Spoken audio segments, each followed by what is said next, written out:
तो हम लोग पढ़ रहे थे पहला चैप्टर, और पहले चैप्टर में लास्ट क्लास में हम लोगों ने पढ़ा था वैद्युत द्विध्रुव के कारण निरक्षीय स्थिति में वैद्युत क्षेत्र की तीव्रता।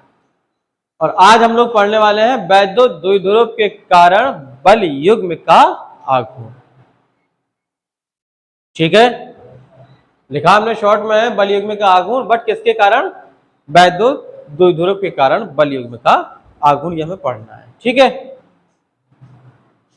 एक हम एरिया बनाते हैं जिसे हम मानेंगे वैद्युत क्षेत्र।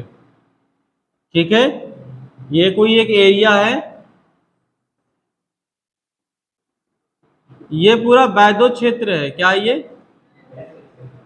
इधर पर हमने एक वैद्युत द्विध्रुव रख दिया। क्या रख दिया बेटा? ये ए और ये बी, इसका नाम ए है, इसका नाम बी है। ए बी एक वैद्युत द्विध्रुव रखा। ठीक है, जिसकी लंबाई कितनी है? 2L।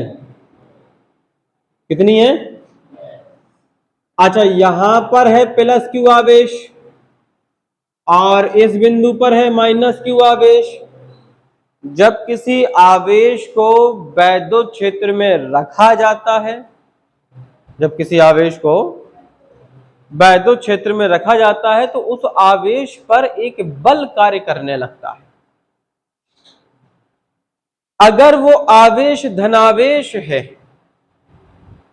तो बल वैद्युत क्षेत्र की ही दिशा में लगता है, और अगर वो आवेश ऋण आवेश है तो जिस दिशा में वैद्युत क्षेत्र की दिशा है उसके विपरीत दिशा में कार्य करता है। ये धनावेश है, ये वैद्युत क्षेत्र की ही दिशा में कार्य करेगा।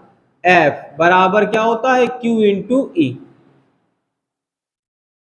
और ये ऋण आवेश है जो वैद्युत क्षेत्र की विपरीत दिशा में कार्य करेगा। F बराबर Q इंटू ई।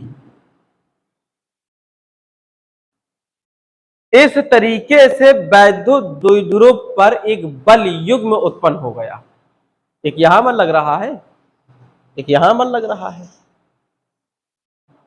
बल युग्म उत्पन्न हो गया जिसे हम प्रत्यानयन बल युग्म कहते हैं। रीस्टोरिंग कपिल ये क्या करता है? ये वैद्युत द्विध्रुव को क्षेत्र की दिशा में लाने का प्रयत्न करता है। जो बल युग्म होता है वो चाहता है कि वैद्युत द्विध्रुव को क्षेत्र की ही दिशा में ले आए। तो जो बल युग्म इसमें कार्य करता है वैद्युत द्विध्रुव पर, वो वैद्युत द्विध्रुव को क्षेत्र की दिशा में लाने का प्रयत्न करता है। अब क्षेत्र की दिशा में तो तब लाएगा ना जब क्षेत्र की दिशा से किसी कोण पर रखा होगा, मतलब क्षेत्र की दिशा में नहीं होगा तो क्षेत्र की दिशा में लाने का प्रयत्न करेगा। मान लीजिए कि ये क्षेत्र की दिशा इस दिशा में है और क्षेत्र की दिशा से ये थीटा कोण बना रहा है, तब तो ये क्षेत्र की दिशा में लाने का प्रयत्न करेगा। अगर हम इनकी क्रिया रेखा की लंबवत दूरी देखें, ये पॉइंट सी मान लेते हैं हम। लंबवत दूरी का मतलब देखो, इस यहां पर एक बल लग रहा था, एक बल यहां लग रहा था, इनकी लंबवत दूरी इतनी है, दोनों की क्रिया रेखा की लंबवत दूरी। अच्छा, अगर हम इस ट्रायंगल में ACB एक समकोण त्रिभुज है और ACB में अगर हम साइन थीटा लगाएंगे तो साइन थीटा बराबर होता है लंब बटे कर्ण। इसका मतलब ये हुआ कि BC बराबर होता है 2L साइन थीटा। ये लंबवत दूरी आ गई। अब बल युग्म का जो आघूर्ण होता है,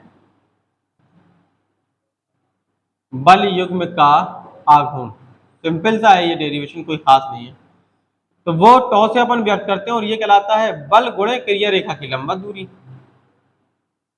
क्रिया रेखा की लंबवत दूरी,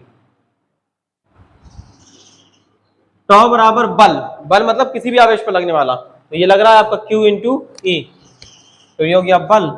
और क्रिया रेखा की लंबवत दूरी मतलब BC, और BC बराबर हम निकाले बैठे 2L साइन थीटा। इसको जहां कोई प्रॉब्लम हो पूछ सकते हैं। ठीक है, तो अपन इसको ऐसा भी लिख सकते हैं कि यहाँ पे लिख लें Q गुणा 2L, Q गुणा 2L E साइन थीटा। टॉ बराबर Q गुणा 2L मतलब हो जाएगा P, क्योंकि अपन पढ़ चुके हैं वैद्युत द्विध्रुव आघूर्ण से व्यक्त करते हैं, E साइन थीटा। तो टॉ बराबर आता है पी ई साइन थीटा। इसकी कुछ कंडीशंस हो सकती हैं। कंडीशंस मतलब जैसे पॉइंट नंबर 1, अगर हम ये कहें कि यदि थीटा इज इक्वल टू 0 हो, इट मीन्स ये हुआ कि वैद्यो द्विध्रुव जो है वो क्षेत्र की ही दिशा में होगा। तो क्षेत्र की दिशा से थीटा कोण कितना बनेगा? 0 बनेगा, कोई कोण नहीं बनेगा। अगर कोई कोण नहीं बनेगा तो साइन 0 का मान 0 हो जाएगा, और जब ये 0 होगा तो ये टोटल 0, मतलब टॉ बराबर 0। इसका अर्थ ये हुआ कि अगर हम एक वैद्यो द्विध्रुव को क्षेत्र की ही दिशा में रखते हैं तो उस पर कोई बल युग्म का आघूर्ण कार्य नहीं करता। बल युग्म का आघूर्ण कार्य नहीं करता, क्या बल युग्म कार्य कर सकता होगा? क्या बल युग्म उसमें लगता होगा? अगर वो क्षेत्र के समांतर है, क्षेत्र की दिशा में है वैद्यो द्विध्रुव, तो इस पर बल युग्म लगेगा?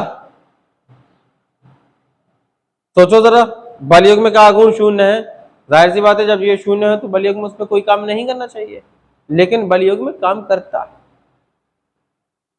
बल युग्म ऐसे काम करता है कि जब ये हो गई तो ये माइनस क्यू आवेश रहेगा और ये प्लस क्यू आवेश रहेगा, तो इस पर एक बल लगेगा F बराबर Q इंटू ई, और इस पर एक बल लगेगा F बराबर Q इंटू, बट ये दोनों बल जस्ट अपोजिट डायरेक्शन में है, तो इनका जब योग करेंगे तो 0 आ जाएगा।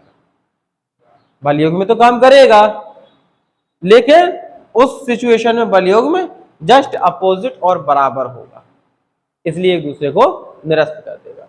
तो पहली कंडीशन ये हुई कि अगर थीटा बराबर 0 है, अर्थात वैद्यो द्विध्रुव वैद्यो द्विध्रुव क्षेत्र की ही दिशा में है, तो उस पर कोई बल युग्म का आघूर्ण नहीं लगता। नाउ सेकंड कंडीशन, थीटा बराबर अगर 90 हो, यदि लिख लेना थीटा बराबर 90, मतलब वैद्यो द्विध्रुव जो ये था वो 90 हो जाए, तो 90 हो जाए तो साइन 90 का मान कितना होता है? 1, और ये अधिकतम मान है साइन का, ये साइन का अधिकतम मान है, तो अधिकतम मान है, इसका मतलब ये है कि टॉ मैक्सिमम हो जाएगा बराबर P इंटू ई। ये दो कंडीशंस हो सकती हैं, और भी कंडीशंस निकाल सकते हैं, बट ये दो इंपॉर्टेंट कंडीशन।